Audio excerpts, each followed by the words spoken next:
I feel myself in the air. I had debris in my mouth and in my eyes and my ears, and I couldn't breathe. I was like choking. There was a jet of debris, very fast, and several stories high. It just enveloped me. It was almost solid. I prayed to God, and then I thought to myself, this is how the world ends. Everything went black. No light, no sound, nothing. And I just held on to the deal up. And I'm running all my might, and I look over my shoulder, and there's a tornado chasing me. It's behind me, it's coming at me from the side. You dive under a car, the world goes black. And I'm laying there holding my breath. Hold your breath. Hold your breath. Hold your breath. Each time I took a breath, I felt it filling my lungs up. And I knew my last breath would be that I was all filled. I can't believe it. I just stopped and curled up into the ground. I felt I couldn't breathe anymore, and I just felt calm about it, and this is okay. But then I got this sort of feeling I can fight this, feeling this arm beside me, and this voice says, we just got to wait till it settles. He got his coat and put it over us both, and then I saw his badge, and it was Bowman, and I remember just like grabbing tight hold of him. I heard a voice, a male voice, come this way, come this way. And I put my hand on somebody's shoulder, somebody had their hands on my shoulder. There seemed to be like a daisy chain forming of all human beings. Everybody put their hands on the shoulders of the person in front of them, and they let us out. It was just such a scene of devastation. Smoke everywhere, debris everywhere, crushed fire engines, emergency vehicles. The ground beneath my feet was soot up to my ankles. It was a war zone. There was not a window that wasn't broken. There was not a storefront that wasn't obliterated. I knew right then that they had all died. That anyone who was still in that building was gone.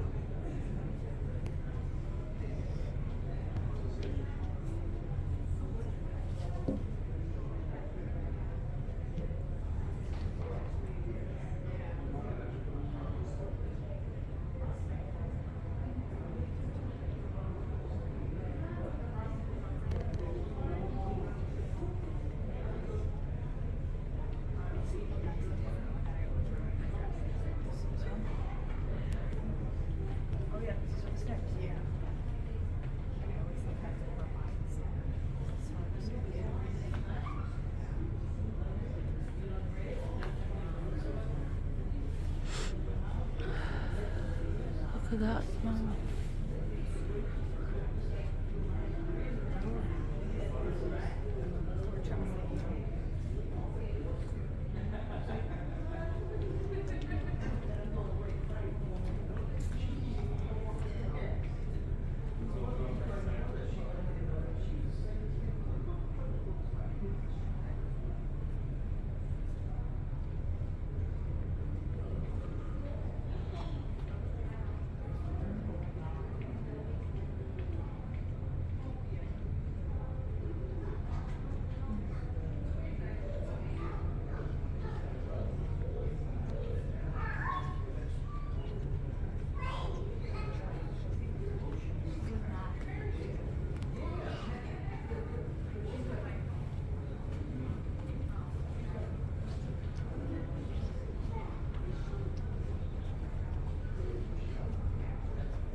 Everybody was coming down those steps. Fire department started coming. We got down to the lobby. I'm making my way on the concourse. Survival instincts taking over. I have to get out of here. We were assigned to go to the top floors of the Marriott Hotel. Our job was to make sure that every room was empty, and that's when the entire building started to shudder. All we hear is one boom after another. All of a sudden, the windows blew in, and everything turned black. It was like a tornado went through.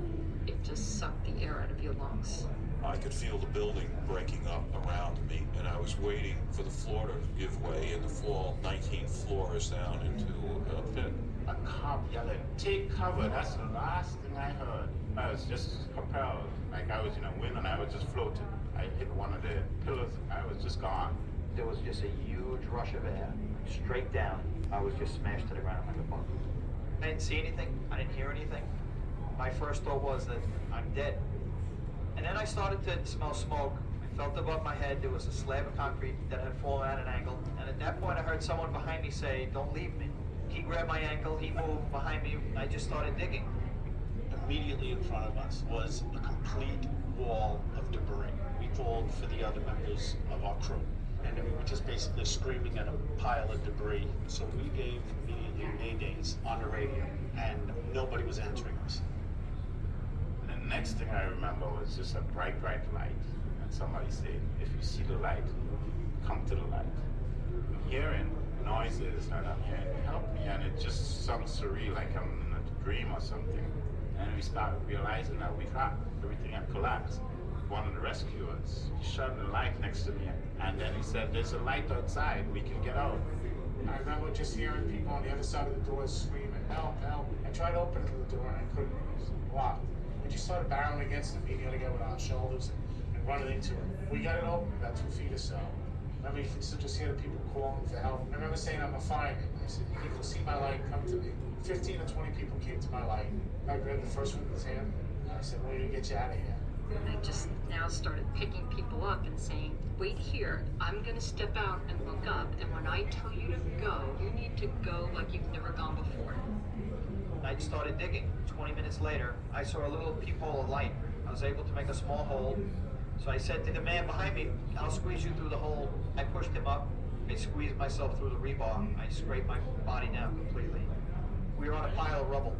It was red hot. My shoes began to melt into the girder as I was standing there. All around me was like being in a blizzard. It was just paper, gray smoke, everything swirling. And then I saw the man that was with me still working his way towards Church Street. I was yelling at him, don't go that way, but he kept going. To my left was Vesey Street, and I remember there was a staircase that left the plaza at that position. I went down the steps, I got down onto Vesey Street. I walked up to the corner at Church Street and Vesey. An FBI agent came over, grabbed me by the arm, said, we need to leave here, we can't stand here. As we're going along, you're like kind of picking up people that are wandering. People are disoriented because nothing looks the way it did an hour ago. The whole area was gray.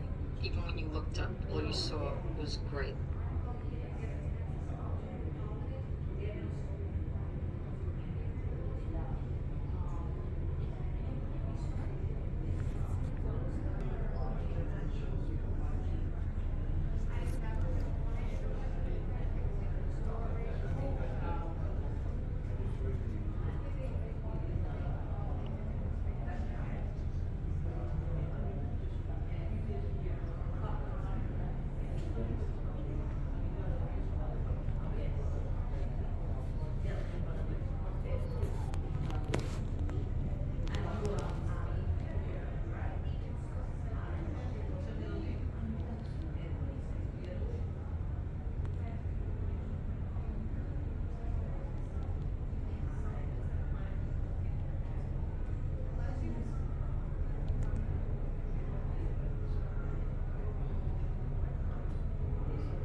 We're going down the stairways, and all of a sudden, the stairway shook. It was like being in an earthquake.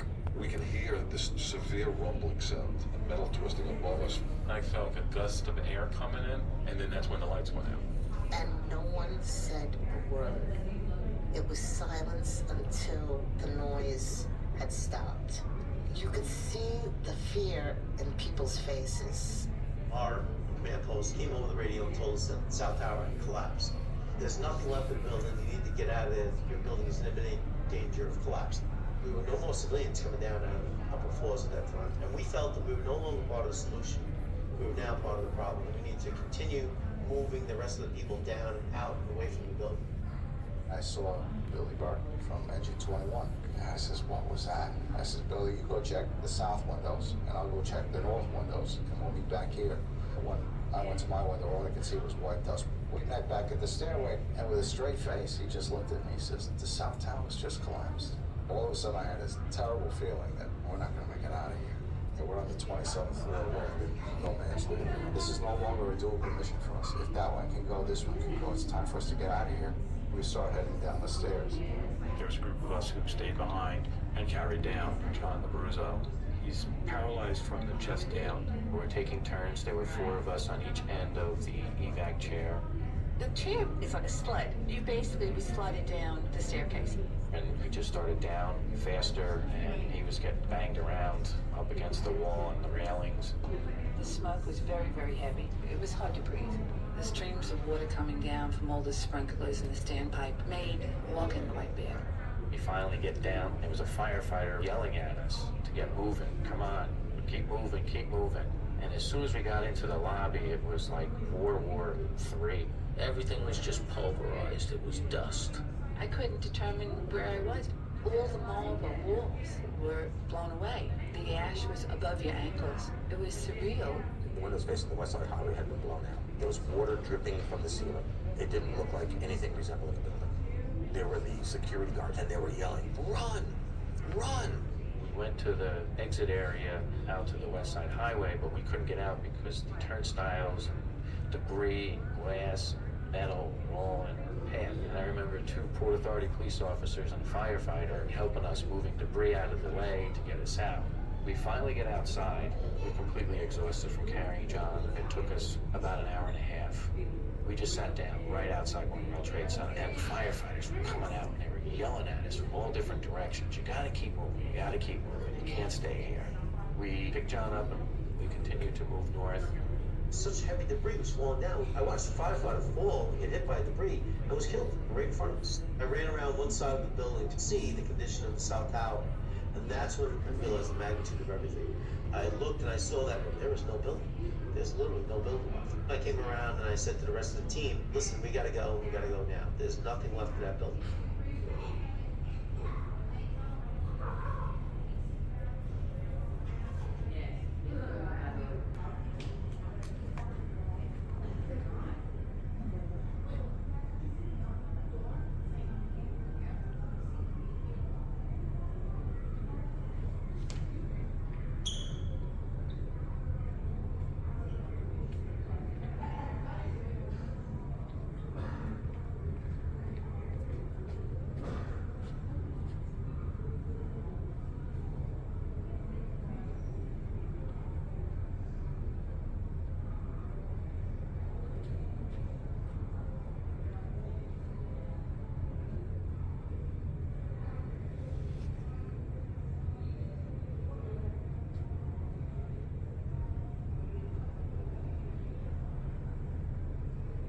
There were a lot of people leaving the building, running away from the scene. There was a lot of debris just kind of raining down on top of us, so we had to take cover underneath the awnings so not to get killed. Walked over to the North Tower when we heard the transmission. The South Tower would look like Peter B. collapsing.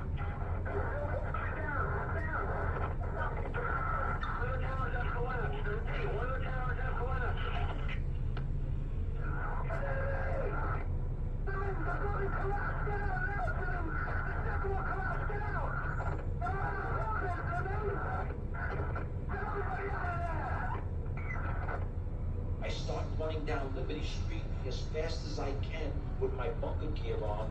South Towers collapsed one floor on top of another. The air pressure was so strong, like tornado force, lifted me off of my feet, and I was flying through the air like 25 feet. I landed face first on the side of the hotel, and next thing I know, I got hit over the head with a piece of steel. There were fires all around me. I'm suffocating. I hear people screaming in the darkness.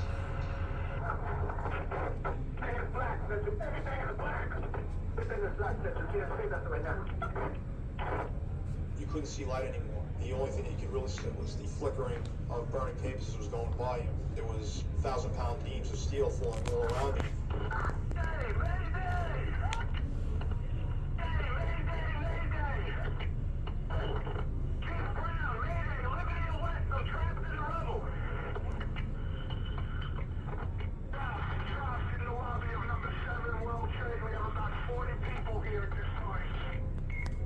We need people with lights.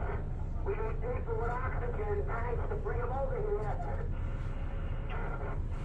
As the dust settled, nobody at this point knew what to do. You wanted to run in and just go help, but you also knew the second building was there, and we know this one's coming down. It was just like chaos, wanting to help, not knowing what to do or where to go. We were trapped up there. We saw a lot of people coming out of the North Tower, a lot of people that were injured from the accident, from the debris. We just wanted to get the hell out of there. And I thought to myself, well, these are the people that we're here to help. I said, we just can't abandon them now. We have to get these people out. On the side of Building 5, there was a stairway. And we were telling the people that are coming out of North Tower, go down these 7 stairs and just run as fast as you can. Approximately 90 to 100 plus people we just kept streaming out. We kept showing the stairway.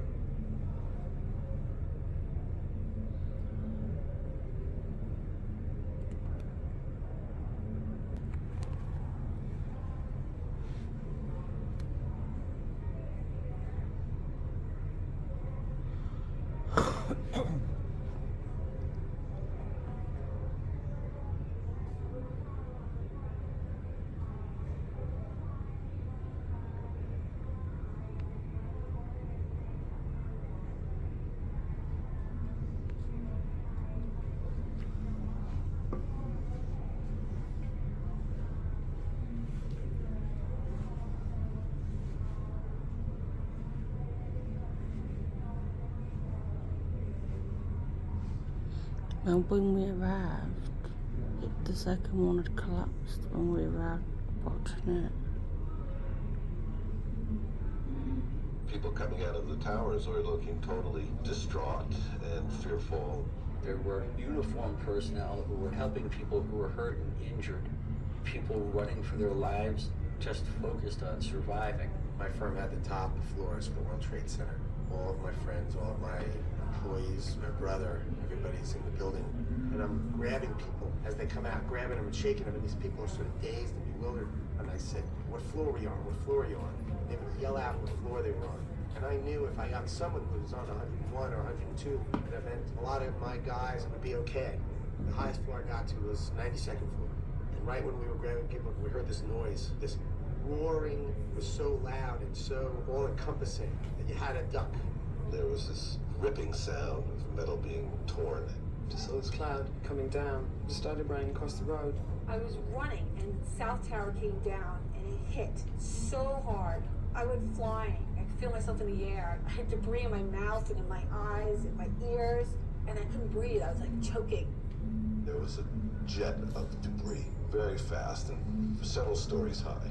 It just enveloped me. It was almost solid. I prayed to God, and then I thought to myself, this is how the world ends.